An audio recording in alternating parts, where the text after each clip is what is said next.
Sir, welcome all.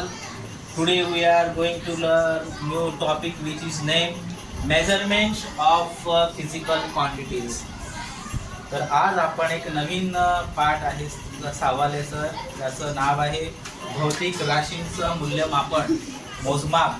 ठीक आहे, तो आपण काय करणार आहोत, शिकणार आहोत. तर फिजिकल क्वांटिटी म्हणजे काय?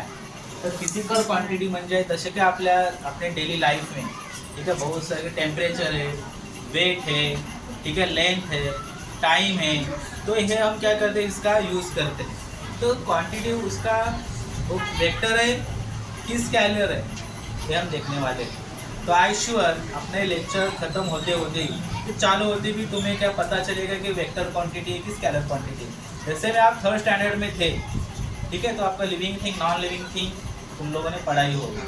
ठीक है, तो मुझे बताओ जरा, ये पेंसिल है, ठीक है तृप्ति, तो पेंसिल लिविंग थिंग की नॉन लिविंग थिंग है? नॉन लिविंग थिंग है. तो आपने कैसे डिसाइड किया लिविंग थिंग की नॉन लिविंग थिंग? उसमें तर मराठीमध्ये आता सांगायचं झालं तर सजीव आणि निर्जीव, ज्याच्यामध्ये जीव आहे त्याला काय म्हणतात? सजीव.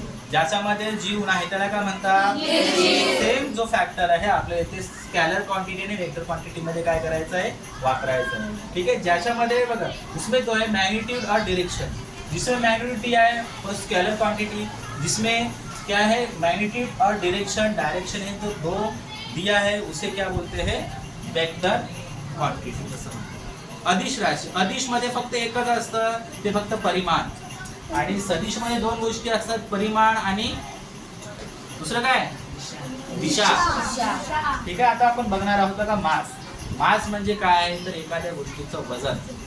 ठीक आहे, वजन आहे तर वजन फक्त किलोग्राम असेल, किलोग्रामला कोणती दिशा आहे का? फक्त किलोग्रामच आहे, ओनली मॅग्नीट्यूड आहे, तो उसे क्या बोलेंगे, स्केलर क्वांटिटी. डिस्टन्सला पण काय, आता हे समजा पेन्सिल आहे, पेन्सिलची लेंथ आहे किती आहे, 10 सेंटीमीटर, 8 सेंटीमीटर, तर समझो है कि 12 सेंटीमीटर लेंथ. तो इसका डायरेक्शन का कोई संबंध है क्या? ये क्या हो गया, डिस्टेंस क्या हो गया, टाइम कहीं भी जाओ, 1 मिनट मतलब 60 सेकेंड होता है. कहाँ आप इंडिया में आए तो भी वही 60 सेकेंड ही है, ऑस्ट्रेलिया में जाएंगे तो भी वो 60 सेकेंड ही है. तो ये कौन सा, जिसका डायरेक्शन के साथ कोई भी क्या होता है, संबंध नहीं होता, ये कौन सा क्वांटिटी हो गया, स्केलर. और टेम्परेचर का भी वही है, उसका दिशा का कोई संबंध नहीं है, तो ये भी क्या है, स्केलर क्वांटिटी. अभी है वेक्टर क्वांटिटी. वेक्टर क्वांटिटी में क्या है, दो. इसका डेफिनेशन क्या, इसका डेफिनेशन पता है आपको क्या है स्केलर क्वांटिटी का? किसको पता है? चयन, डेफिनेशन ऑफ स्केलर क्वांटिटी. और quantity can be completely expressed by its magnitude only. क्या है, magnitude is called a scalar quantity. Okay, और इसका डेफिनेशन क्या है, वेक्टर क्वांटिटी. ठीक है, quantity that can be completely express only magnitude and direction are given are called vector quantity. समजलेलं आहे. आता वेक्टर क्वांटिटी मध्ये बघा विचार करूया आपण. वेक्टर मध्ये काय काय आहे तुमचं, बघा आहे वेलोसिटी.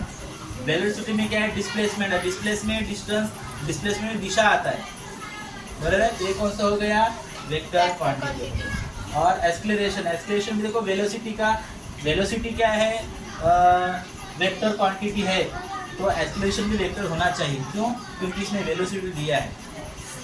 तो देखो अभी डिस्प्लेसमेंट क्या है, वेक्टर क्वांटिटी, इसलिए वेलोसिटी भी क्या है, वेक्टर क्वांटिटी. अभी यहाँ पे एक्सेलरेशन वेक्टर है, क्यों है, क्योंकि यहाँ पे वेलोसिटी दिया है. ओके, ठीक है, तो यहाँ पे देखो वेक्टर में v मतलब वेलोसिटी, a मतलब एक्सेलरेशन, d मतलब डिस्प्लेसमेंट, w मतलब वेट, वजन. हे काय तुमच्या वेक्टर क्वांटिटी आहे. आणि ह्या क्वांटिटी कशामध्ये मोजतात, तर बघा आहे MKS सिस्टम और CGS सिस्टम. MKS, M मतलब K मतलब S मतलब T मतलब G मतलब S मतलब. समझ में आया सबको? ओके, अपने खुद के लिए एक जोरदार तालियां बजाओ.